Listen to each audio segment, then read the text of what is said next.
podcast. Today, we're talking about how to create self-closing patients on your discovery calls. Probably the most under-trained skill that you have to have in order to be successful as a cash physical therapist is that first impression that you take and process that you take people through during that initial conversation.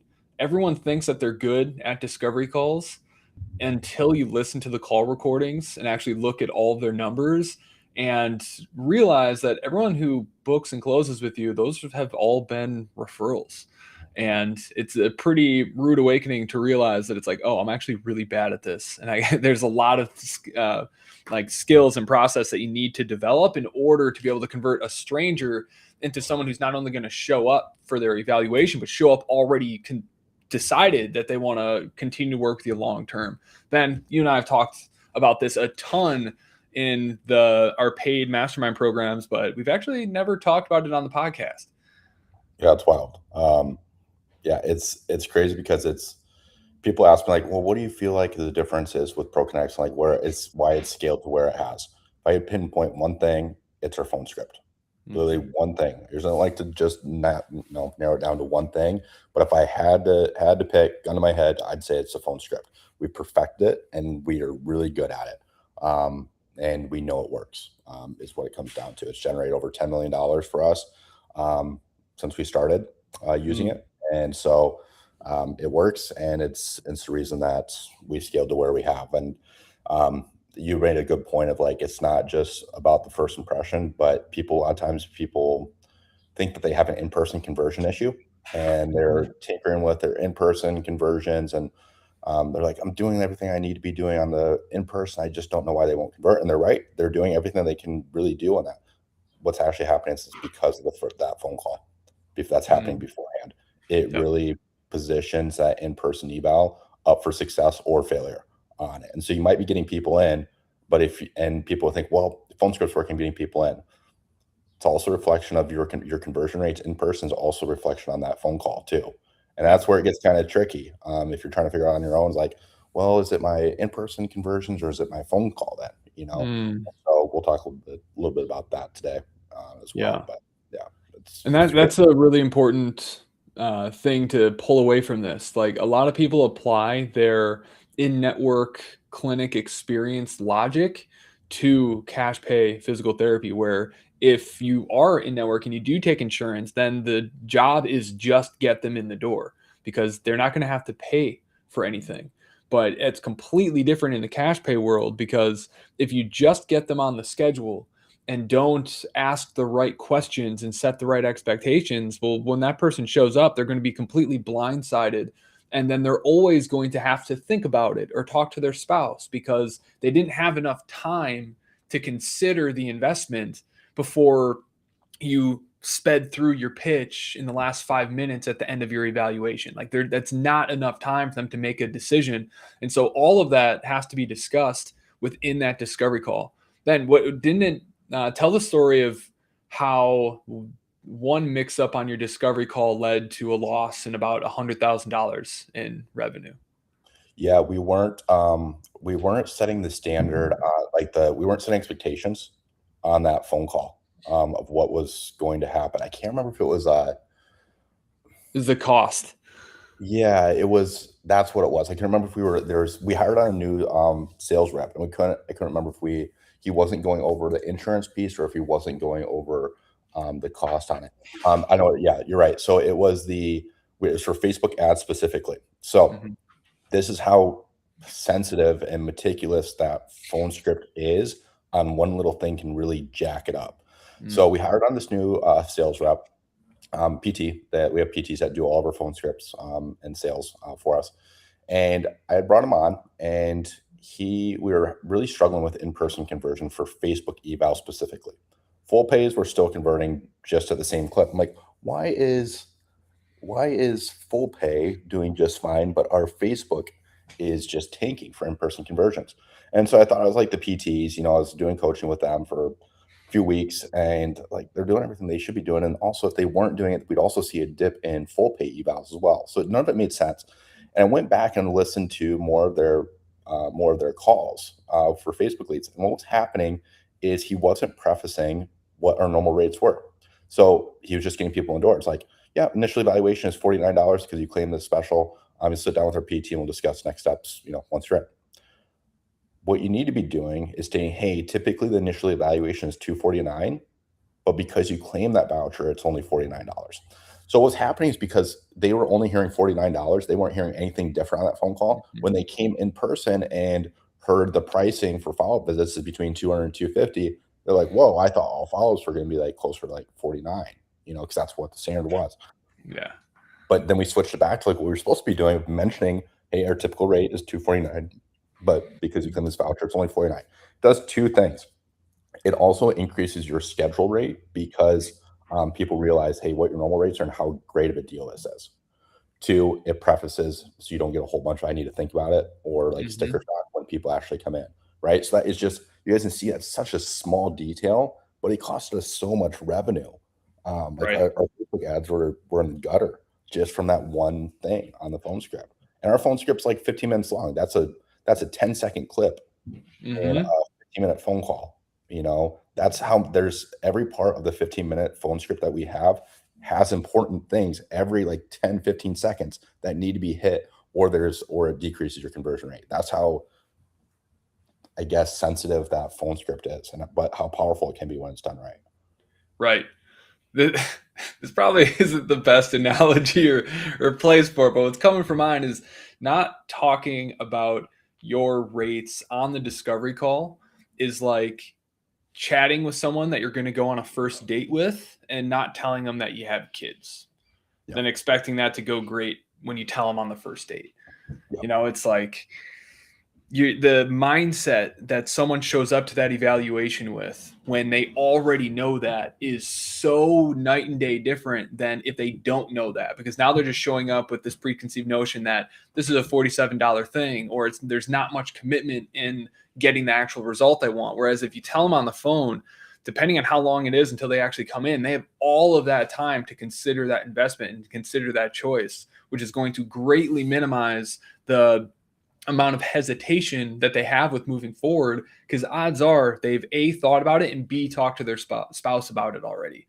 But if you're not doing that like 10-second spiel, well, then you have people showing up so much colder, and that's where people start to hate Facebook leads or anyone that's not a referral, because they think that it just generates crap leads. It doesn't. Your discovery call does. All ads do is get someone who has your problem to raise their hand. How, in what condition they show up to your practice with, that is 100% up to your processes. And if they're showing up cold and bad leads, that means that your discovery call didn't A, get them primed to invest, and B, didn't set the right expectations, and C, didn't protect you and your staff's calendar and schedule from people who shouldn't be on it in the first place. And so those are all the jobs that your discovery call has to do. And so we're going to cover the 5 steps on the stages of every single discovery call, what we actually say on that discovery call, what are the most common mistakes that people make on those discovery calls. But before we do that, I just want to really hammer this home that the vast majority of cash practices, your discovery call is your problem. You are already generating leads, not enough of them are booking. You have a discovery call process. You have people showing up to your eval, not converting into packages. Usually it's a discovery call problem. And so this is really the root of everything, because once you know you have a great discovery call process, well, then it becomes really obvious which other piece in the chain is broken. Is it you're not getting enough leads, or do you need to work on your evaluation sales process? And so it all starts with the discovery call. Working on anything else until you have at least 70 to 80% call to booking rate is a waste of time. I will state that after helping hundreds of cash PTs grow and scale their practice, if you were under 20K, I can statistically state that 95% likelihood that your issue is your phone calls, your discovery calls. If you're under 20K, 95% of the clinics that we help, it's a discovery call issue. That's their biggest bottleneck. Not their only issue, obviously, but the first thing that we start attacking and fixing. Yeah. We can generate all the leads for you and all that too, but like Jordan said, if you're not getting, converting on that phone call, It doesn't. It's just like it's like swimming upstream. You know, it's Yeah. really difficult to make work. And even like past 20K, vast majority of people, that's still their main issue. That Yep. can be like their biggest bottleneck still, even past 20K. Not at Right. the 95% clip, but it's still usually their number one issue. Right. And it's also like everyone tries to hand it off to like Mhm. their lowest paid employee, not realizing it's like that is the most important position in the entire clinic, because Mhm. it doesn't matter how good your clinicians are if you can't get people to actually A, schedule, and B, show up prepared to actually invest. So a clinic that has wildly mediocre PTs, but an absolute killer on the discovery call process is going to outgrow and lap a practice with the best clinicians with a really lousy person on the front end. Mhm. It's the most important position, and it is the skill that anyone starting a cash practice, your main goal is to become the an absolute savage on the discovery call. Not meaning that you're going to be pushy and high pressure and super salesy, but you do need to aim for the goal of I'm going to become I'm the best at this. I'm going to be as good at the discovery call as I am as a clinician. And that's when the impacts and your skills as a clinician are going to start to actually equal out. Yeah, and to show you guys how important it is and how like what we do with ProKinetics is everybody else has a admin that you're paying 20, 25 bucks an hour to do. And we have 3 doctors of physical therapy, 3 full-time doctors of physical therapy that work remotely. They work 40 hours doing calls. We have 120 hours available to speak with a doctor of physical therapy to do these phone calls, not an admin. To give you guys context, we spend about 300K in salary just to do these phone calls for ProKinetics. I could easily, it was like, why don't you just hire an admin where you could pay somebody, 20, 25 bucks an hour, and we'd be able to spend less than 100K. So it cost me what other people view as cost, 3 times as much as if I would just hire an admin. And everybody's argument's like, is it cheaper? It is from a salary standpoint cheaper to hire an admin, but you are losing way more than that 200. I'd be losing way more than that $200,000 difference that I'm paying in the PTs in loss conversions. Mm-hmm. And so it's an investment, not a cost. And so that's why I will never have an admin do our phone calls. It'll always be a doctor of physical therapy because we just know that no matter, even the phone script's the exact same, by having that authority, when we can reach out and say, hey, it's Dr. So-and-so with ProKinetics. I was just reaching out. I saw that you were dealing with knee pain. When you can introduce that authority right on that first phone call or even in text and emails, your booking rate's higher because they're like, oh, great, I can talk with an actual physical therapist versus a general admin. So not only will your booking rate go up, but your conversion rate will go up as well with it. Yep. So that's just how important this phone script is we have doctors of physical therapy doing it. Right. Not all booked calls are created equal. Just like not all leads are created equal. Sure, you might get, there's coaches that are out there that are hyping up like, oh, we get $20 cost per lead. Spend $20, get a lead. It's like, okay, would you rather get a $20 lead that comes in for 1 to 2 sessions or a $200 lead that spends $5,000 with you? Or It's like worse, it's a $20 lead that you spend how much time following up with and tracking down, and that's slowing you down to getting to your warm leads that are going to convert. And you finally get on the call with this person, wait 15, 20 minutes, and they don't convert. yep. So yeah, you're getting your cheap cost per lead, but it's costing you way more than a cost per lead that's twice that and actually going to convert because it's slowing you down in your sales process. Yep. Yep. So we digress. Discovery calls are important, everybody. Triple down on them. Now, when we're running these discovery calls, there are 5 different stages that we take them through. There's the connection phase where we're just trying to be human. People want to work with people that they actually like. We don't dwell within this area. We want to build professional rapport, not just personal rapport, which means we need to have a process. We need to stick to it. That's what's going to signal to your prospect that you have a process and you are in control of this call and they're following your lead. The second that you let them just dominate you and go straight into grilling you with questions, you are on the defensive and you are not going to win that. Nobody's going to win in that conversation because you're not going to get them scheduled and they're not going to get the help they need. So we have to connect with them. Next is engage, where we're asking very specific questions to understand where they're at, where they're trying to go, what they've tried, why that didn't work, and exactly what it is that they're looking for. Once we have all those things, well, then we can ask more questions about, well, why now? Like, why didn't you reach out and try to fix this, months ago? What happens if you don't do anything about this in 6 to 12 months? And so we ask them these questions to build the gap, create urgency to get them to want to move forward. Then we transition stage 3, and then we present how physical therapy works with us. And then we ask for the commitment. So 5 really simple stages. I cover this because, in my opinion, scripts are extremely flawed because different scripts have a completely different delivery depending on who's actually reading them. And so for me, I find it way more useful to have the framework memorized so that I can talk to someone like a normal human being, where I'm able to create a bigger connection. It feels more authentic for everybody involved. And personally, I find that it just works out way better because everyone kind of needs to be talked to a little bit differently. And it's really easy for a script to go completely off track depending on the person, how the person you're talking to is kind of responding to your questions. What do you think of that, Ben? Yeah, I agree. I agree. The thing that you have to be careful with after teaching a lot of people on this is if you give them too much freedom, they go off the rails with it and they Yeah, start missing things. So we have scripting. It's more so like a framework, but it's a pretty it's integral tight. framework.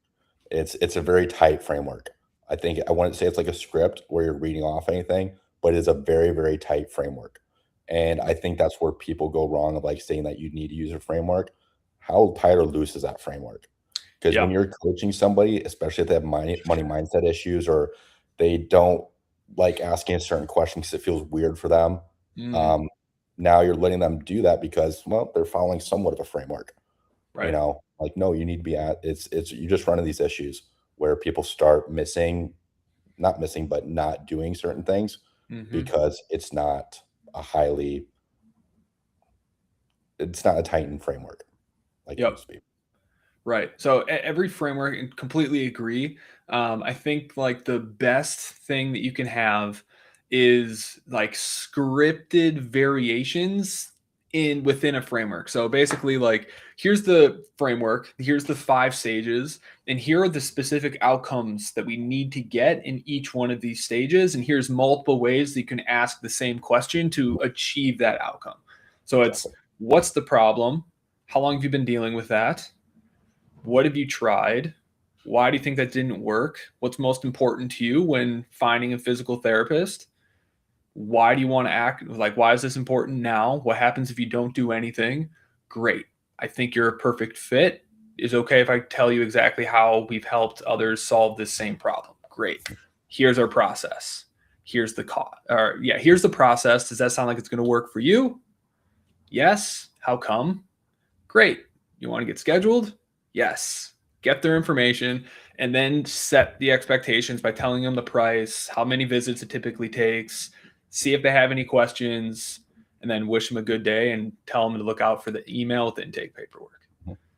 It's like, that's a hell of a lot easier to remember than a script. Mhm. But if you know that those are the things that you have to collect, well, then it's like, having the questions in front of you helps a ton, but it's like you're so much less reliant on that script. Yep. Yep. How Yeah, I think when you're training people in prokinetics, what's like your process look like?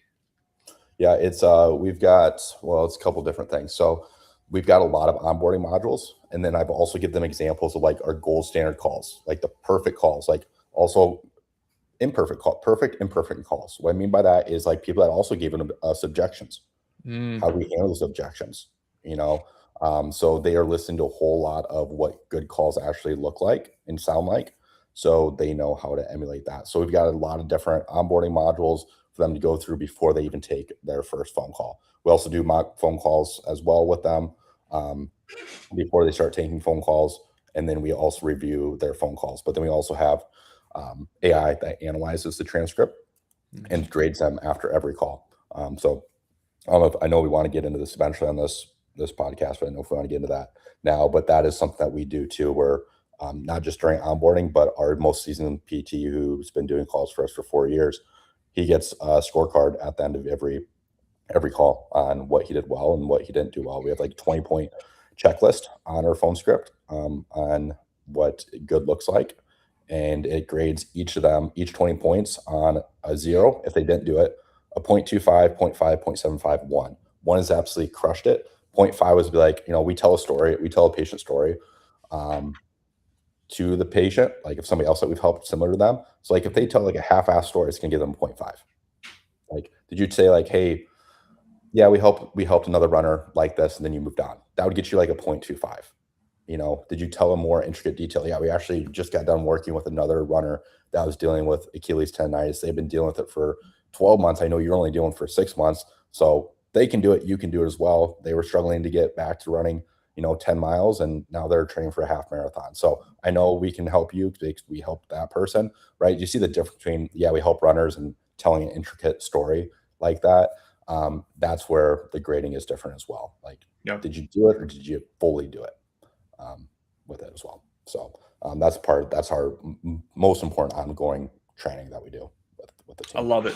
I love it. Everyone take notes. Something that we're going to cover here momentarily is an AI tool that we've developed that is saving owners hours in time for leading and training their team on the discovery call process, while also helping solo owners 10x their discovery call skills very, very rapidly compared to any coaching program that might be out there. So we're gonna share that with everyone here momentarily. So I'm going to share my screen real quick. So I want to just cover the fundamentals of the discovery call. That's going to help a lot of you start booking more patients today. So let me get this in frame a little bit more.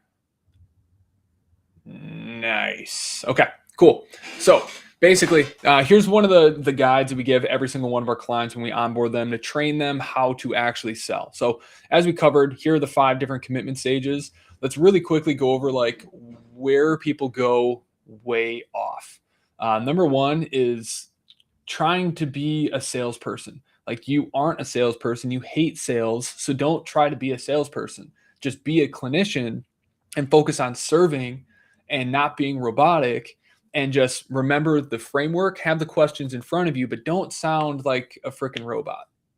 You gonna hit the next one, Ben? We'll just rotate. It's a little bit blurry on my side Oh, let here. me blow it. It's talking too much. Yeah, talking too much is a big one. That's where you're just like, you're gonna lose people. People need to be doing most of the talking. And that's the thing too, is it also makes your sales process a lot easier. That's where like most people are like, yeah, I just struggle on knowing what to say. Like, if you're asking the right questions, you shouldn't be saying much. Right. It's like how you're asking questions. And so you get better at sales, and you don't have to worry about talking too much if you're asking the right questions. It kills 2 birds with 1 stone. It makes you more effective at sales, and it makes it less stressful for you because you're not the one talking. Anyways, so that's You hate sales because you're talking too much and you're being rejected. And that doesn't feel good because you poured out a bunch of value, you're being a great person, you were friendly, and they said no because you were talking too much. And you talked yourself out of a sale, essentially. Every word that you say is a potential reason that they're going to say no. So it's Mhm. best to just shut up and ask questions. If you're doing it right, they're going to be doing 90% of the talking, and you're just doing 10%, just asking questions, providing context, and then telling them how it works. That's all you should be doing. Number 3 is staying on the surface. This is where everyone gets really timid and shy. So this is piercing, what we call piercing questions. When someone says that, I haven't signed up for this marathon, I don't think I'm going to be able to actually compete in it because of this hip pain. Well, we want to pierce into that of, well, why do you want to run the marathon? How long has this been going on for? Have you tried to run this marathon before? Well, why is it so important for you to do that? And so we've had one of our coaches, AJ, he had a story of this exact scenario. And because he didn't just take that at face value and dug into it, what he found was this person had signed up for the same marathon 5 separate times and backed out 5 separate times, all because of the exact same reason. And they've been dealing with this for years at this point. And so because AJ dug into this and found the really juicy, emotionally charged reasons that they want to do this, which was they were overweight their entire lives. 5 years ago, they finally got in shape, ran their first marathon, hip pain started, and then they stopped being able to compete, started gaining that weight, and then lost this new identity that they fought so hard to get. Then they ended up buying a $3,000 package because of the emotions, not because of your process or how good of a clinician you are. And so that's the power of piercing questions, getting them to buy for their own reasons by seeking clarity and understanding what's actually going on. And that's why people buy, not because of how good of a clinician you are, because they feel understood and they just communicated all the reasons why it would be stupid and foolish not to move forward. That's the power of piercing questions and not allowing your patients to just stay on the surface level when they're explaining what's going on, what they want, and why they want it. Yep. Yeah. Next one is micro selling, pretty much saying that right out of the gate, if you can help, that you can help somebody. We start off with the phone call, we start off like, hey, before we get you scheduled, I want to make sure that we can absolutely help you. And so there's a lot of trust that you've already built up because you're already saying like, I don't know if we can even help. Right. And that also prevents insurance and cost objections as well, because at the end of the day, you're showing them what's most important. Like, we got to make sure that we can absolutely help before we even talk about cost, insurance, anything like that. We need to make sure that we can absolutely help because none of that matters if we can't. Right. So by stating that right out of the gate, you can control the conversation. I think that's another one that I'd add here is like most common mistakes is not controlling the conversation, which we talked a little bit about earlier this call. But this also serves that purpose too, is like, hey, I want to make sure we can absolutely help before getting you scheduled. It kind of prefaces like, hey, why you're asking questions, because some people out of the gate don't really explain it. They just start asking a bunch of questions, and the patient doesn't understand, or the lead doesn't understand why you're asking these questions. So you get a bunch of surface level questions, and it feels like you're pulling teeth to get information. They don't understand the purpose of these questions. When you can state at the beginning, the more pretty much implying that, hey, I don't know if we can help. The more information that you give me, the better recommendation I can give you on if this is worth your time or point you in a different direction. So they have incentive to actually provide you with juicy information, and you won't have to do as much prying and piercing questions to get to information because you've prefaced what's in it for them by being thorough and going deep into what is actually going on. So then when you get to the end of the call, when you can state that you actually help them, it's more authentic because you didn't try selling at the beginning. 100%. Yep. It's all part of the tee up. That's the engage phase before you go into anything. Get permission to ask these questions. As Ben said, like, I don't know if you're a good fit to work with us. My goal here is to figure out like what's going on, where you're trying to go, and see if the way that we do things can even help you. And if not, out of love, I'm not going to try to schedule you. I'm just going to refer you somewhere else that I think is going to be a great fit. Is it okay if we, are you ready to get started? And then they're respectfully following your process and receptive to the questions that you're asking. Okay. So we're not going to go into rejection avoidance. I think we've covered that, but I think the main thing is like, you can't be afraid of someone saying no, because if you're afraid of them saying no, you're going to sound desperate and they're not going to want to schedule with you. And if you're afraid of hearing no, well, then you're not going to ask the tough questions that's going to get this person who's been dealing with this for ages and hasn't changed their behavior yet. They're not going to change their behavior because you didn't you didn't ask the tough questions that would have forced them to be like, you're right. Like, I need to make a change and do something about this now and stop pushing it down the road. Like, we can't be afraid to ask questions and be rejected. It's going to cost you a tremendous amount of money if you're too afraid to ask people simple questions for them to communicate why it's important for them to move forward. Okay, so quick pre-call stay check. I'm going to fly through this one. Okay. Your only job on these calls is to help this person make the best decision for themselves. Your job is not to convert them. You will approach the call with clear intent, free, emotionally removed from the outcome. You'll share your truth, tell them what they need, and let the cards fall where they may. You commit to saying, I understand that sales is non-linear, and I'm not going to talk like a freaking robot. Oh, there we go. By the end of the call, they must believe that they can succeed in getting the outcome that they want, but they need your help to do it. And if a transaction occurs, it helps you for a minute, but it helps them for a lifetime. And so you don't need the sale as bad as they do. And if you go into it feeling like you need the sale, that's what's going to create this weird energy that's going to prevent them from feeling comfortable enough to move forward. And so before every single call, we have our clients remind themselves that this is their intention going into this call. And when you have that clear intention of servitude, it is felt. People feel safer. They're more open to sharing the things that they need to share, that they need to vocalize and say out loud, that's going to make moving forward with you a no-brainer. Cool. Tactical readiness. You want to hit on this? Yeah, a big thing is like make sure you're taking care of yourself. Like energy is everything. And if you're like super low energy, and that's something too that when we're hiring people for this position, you've got to be pretending like you're having the best day ever. If somebody hops on a phone call with you, like that's the thing too is like we've had a few reps that's interesting. We've had a few reps that were like going through some personal stuff at the time of doing calls, and their energy was shit, and understandably so. But what they had was like they're like, yeah, my quality of phone calls have been terrible this week. Like people super like grumpy, super like how much. And so we went back and looked at the energy. I'm like, your energy is completely different from what it usually is. And so energy is everything. And then they started just pretend like they're having the best day ever, and the quality conversations went up as well. And so if you're getting a bunch of grumpy people, check your energy. So make sure you're showing up with good energy. Make sure that it's quiet. You've got your notes ready. You're calling on time. If calls at 9:00 a.m., you better be calling at 9:00. Don't be calling at 9:03, 9:04.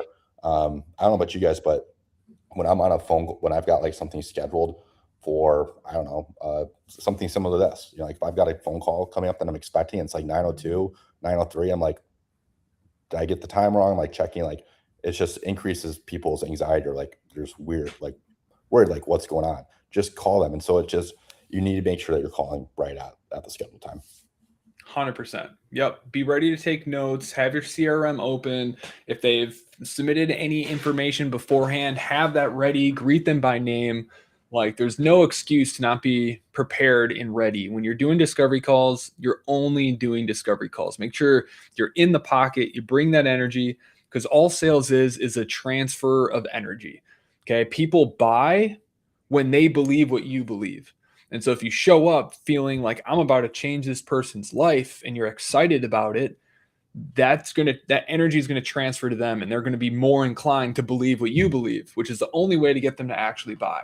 If you're monotone and unpleasant to speak with, well, then not only are they not going to have that belief shift that they need to have that you can help, they're also not going to want to spend time with you.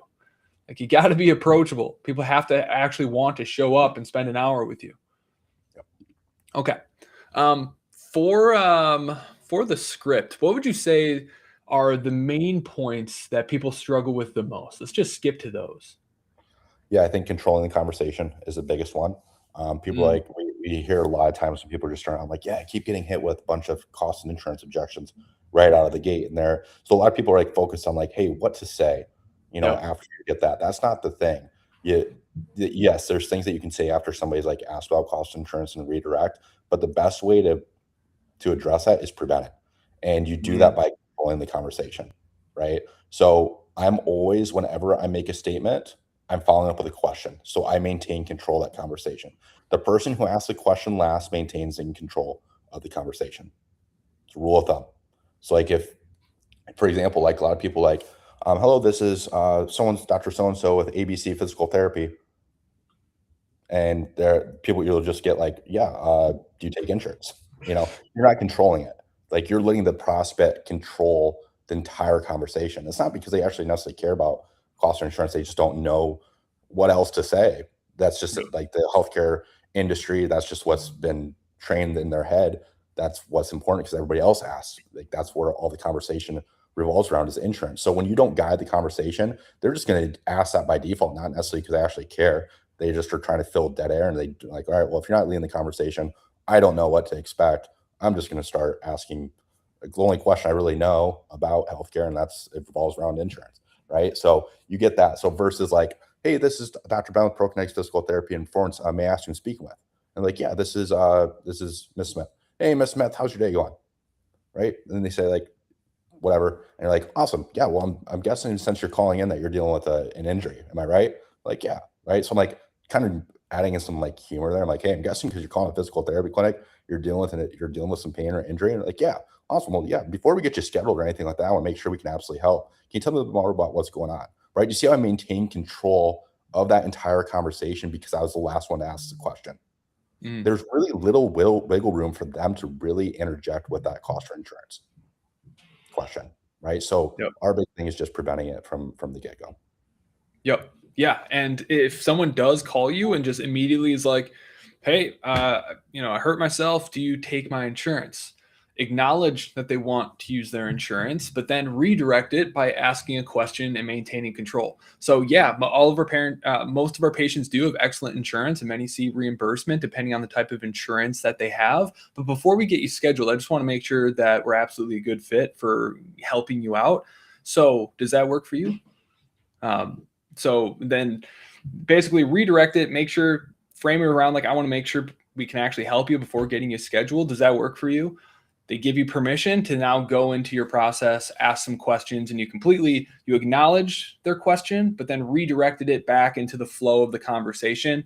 And through your question asking and explaining how your process works, then it's not a debate on whether or not they should use their insurance or not. It's, oh, I get it. I understand why you don't take insurance now. And it's a Yeah. completely different conversation because you're able to build up that value. Yeah, and one thing that's worked really well is that we've been interjecting a little bit in addition to that comment right at the end. It's like it also depends on the type of injury that you're dealing with, right? So if somebody gets at the end of the call like, well, why don't you just tell me at the beginning? Well, a lot of it just depends on your injury. Like Miss Smith, you said you want to get back to running. Sorry, no matter whether you go to a clinic that takes insurance or not, they're not going to cover getting back to running. Yeah. What it comes down to. Now I can start doing education and they can understand like why I didn't. It's like, because some people get like a little bit irritated. I'd say it's like if you handle the call well, it rarely ever happens, but you'll get some people then like, why don't you just tell me at that at the beginning? And so by us asking that or stating that at the beginning of like, it does depend on the injury, it gives us an scapegoat for that and also allows us to pretty much segue to combat their cost insurance objection. So it's like a 2-for-1. That works really, really well. Yeah, 100%. 100%. I hope all of you are writing this down. Definitely re-listen to this one because these are the biggest mistakes people are making on their calls. I think the next biggest one is in their transition. Before they actually like tell them how their process works without first validating them for being in the right place and giving them certainty that you can absolutely help by sharing a patient story. Because everyone says, yeah, I can help you. When works for you to come in? Mm-hmm. But every person they've ever called says that to them. And they don't believe it because buyers are more sophisticated than ever and everyone has options. It is absolutely a buyer's market in cash physical therapy right now. And so we have to be able to back up and justify why we feel like we can absolutely help them. So, hey, Mr.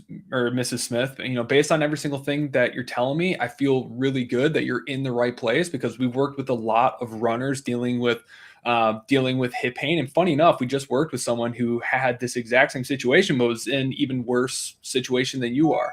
They were trying to compete in a marathon for 3 years and kept backing out because their hip pain kept coming back the more they're training for it. And then after just 6 sessions with us, we're able to get her running completely pain-free. She was able to compete in a marathon last June.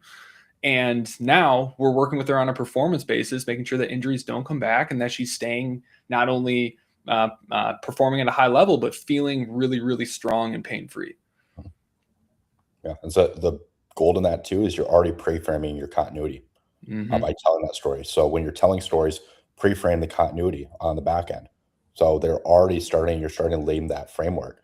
And then when you get done telling that story, like you're not looking, I actually just did training with my team on this. They're like, yeah, it's just kind of awkward. Sometimes we tell a story and there's just like dead air afterwards. I'm like, you're not looking for like, oh, that sounds exactly like me. Or like, Yeah.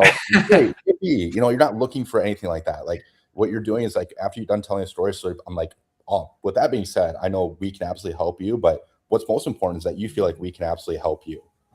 Right. So again, I'm not selling. I'm just saying that, hey, we can help. I want to make sure that this feels like the right fit for you. Do you mind if I explain what you can expect from working with us, so you can make an educated decision on what you feel is best for you, right? So Yep. again, hey, I'm still not saying like forcing you to come in. At the end of the day, the ball's still in your court. So they feel like they have control and power, and then you've got that trust built. And then you go into your pitch, and they're more intently listening because you put that ball in their court that, hey, this is for you to decide if you want if this works for you or not.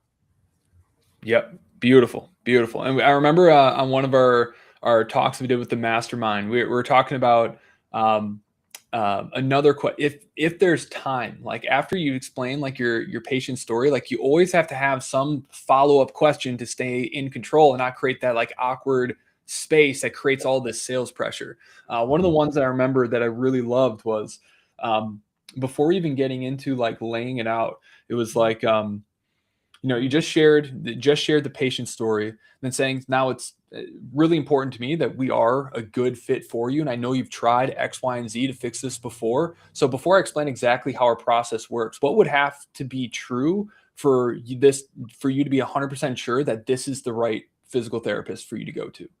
And so then they'll explain like, here's all the things that I've tried before that didn't work and what I'm ultimately looking for. And so it transitions perfectly out of the story. You get them to tell you exactly what to tell back to them that's going to get them to buy. So they explain exactly what they're looking for. Now, when you break down your process, you can layer in like the specific things that they're actually looking for. So it feels very tailored and personalized and creates that feeling of like, I finally found you. Yes, and when you make your pitch, it keeps them engaged because a lot of times people's pitch is like a good 90 seconds long. That's a long time on a phone call to listen to somebody.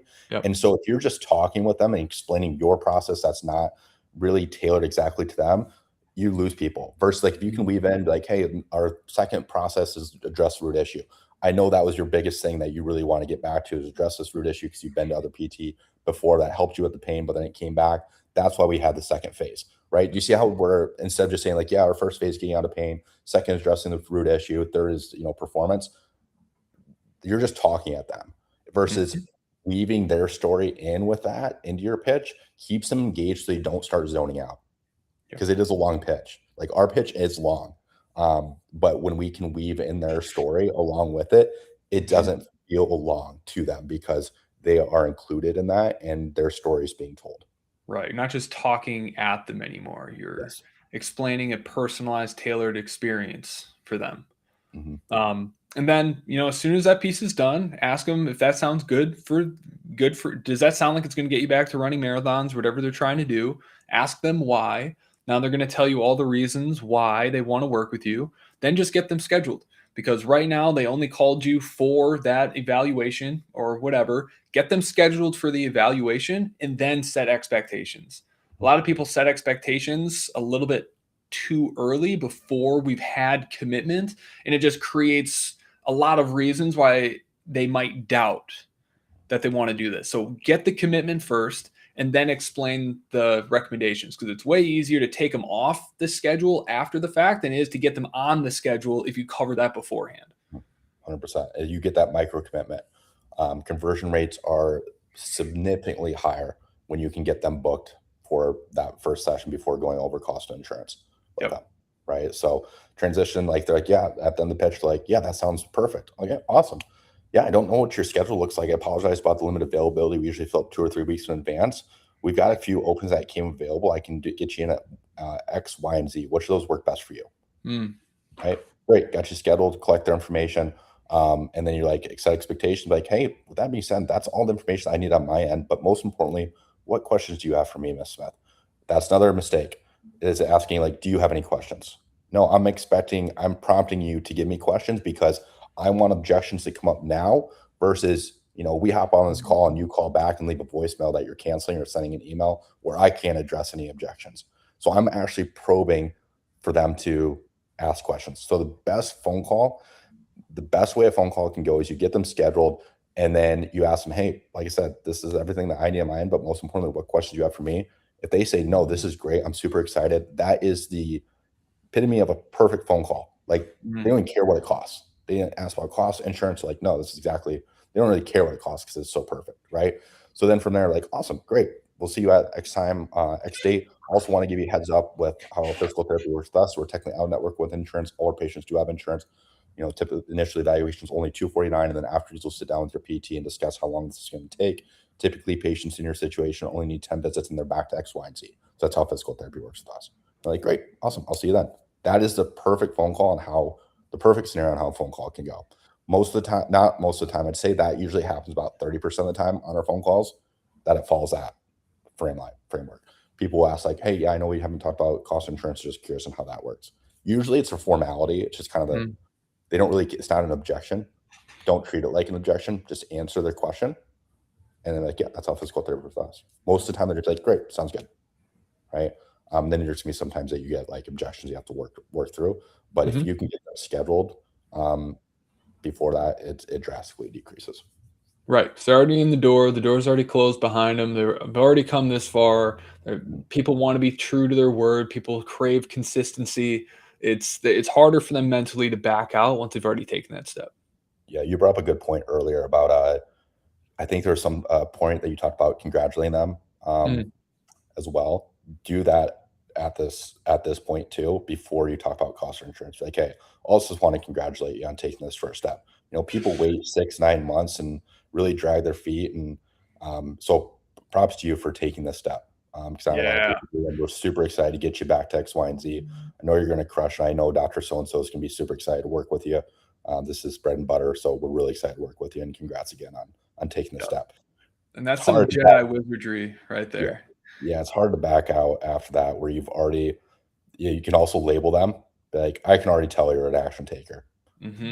Props to you for congratulations on taking this step. I can already, you're going to crush it because you're an action taker. I'm labeling them as an action taker because now if they back out, now they're losing the identity that I just gave them. Yep. Label them with an identity that they like. Basically describe who your dream patient is, tell them that's who they are, and then that's more likely who they're going to act like. Powerful. Okay, so it used to be, we've been training PTs for 6 years now, and it used to be to train your staff, you'd have to listen to your call recordings, you'd have to practice, you'd have to role play, you'd have to show up to like one weekly coaching call and get a question or two in during that call before they moved on to the next person. And the process of getting feedback and improving your sales process was really, really long. It took a while for people to really gain competency in this area. And so what we did is we took all of the data from Ben's $10 million in cash package sales, all the calls, all the transcripts, all the scripting, all of the styles in which we train and coach our teams, and turned that into an AI tool. We just call it the Discovery Call Analyzer at this point. We'll come up with a cooler name at a later date. But I'm going to share my screen with you all real quick to show this to you. Okay, so what this tool does is every single discovery call that you do, whether that's through Go High Level or what's the call service they use again, Ben? Ring Central. Or Ring Central. So whatever tool you're using, it analyzes every single call that you have and gives you a score on it. And what's really cool about it is that it gives you real-time feedback onto every single call that you have on what part of our process did you miss, where do you need to improve, where do you need to put more emphasis on digging into people's questions. And it analyzes the entire transcript from the entire thing. And what we're seeing is not only solo PTs getting really, really good at discovery calls very, very quickly, but clinic owners that have teams, they're seeing that their admins are self-training because they don't like seeing this low score that they have. And the other thing that it does, which is really, really cool, let me change the view here. There we go. And so what this also allows us to do is see how you stack up against every other PT that is using our tool. So that it's kind of gamified, so you can stay on track and see how other people are doing. But the data it gives you is incredible. And so if you're looking for real-time feedback on every single call you have, so you can book more patients, run more profitable ad campaigns, well, then I recommend going to clinicalmarketer.com, applying to work with us. Every single client that we work with gets this tool. We've analyzed over Let's see, little over 1,500 discovery calls at this point. All that data is getting fed back in here where we can see the trends across all of our clients rising over time. And you have leaderboards of what clients are getting the best results and what clinics are doing the best. So you can kind of see how you stack up against everyone else. And so this is just one of many tools that we have created to help our clients scale faster and easier using AI. So if that sounds cool, go to clinicalmarketer.com, hit the apply button, and I would be more than happy to chat with you and see how we can potentially help you grow and scale your practice. Yeah, we've made it just and on this point, we've made a lot of changes in ProKinetics this year, good changes. There's not been one single thing that's been more impactful for us as a team as for revenue than the sales call analyzer. Our individuals are really good on the phone calls beforehand. They are just it's giving us a good like 3 or 4% boost on conversions from this because they're getting more consistent feedback and allows me to just track performance better than versus just going weekly reviewing one call with the team. We can analyze so many more calls, really essentially all of them. And so it's really made a huge difference for us in 2026 here, probably the biggest thing so far. It's actually something that was worth mentioning because yeah, it's incredible. But a lot of people, their first question is like, well, whose script is this like grading me against? And so within our program, you get to choose which script and which sales style that you want to have judging and grading all of your calls. So you get to choose from all of our different proven scripts that are working incredibly well, meaning that we're getting, 80% of calls booked into discovery calls that are actually converting into packages. And so you get to choose which coach, which sales philosophy, and which script all of your calls get graded against, which I think is just so freaking cool. So that's something that comes standard for all clinical marketer clients. So everyone, hope you got value out of this episode. If there's one big takeaway that you have, drop it in the comments below. And don't forget to like and subscribe to this podcast so that we can send more resources, tools, and training your way each and every week on what's working really well for Cash Physical Therapy.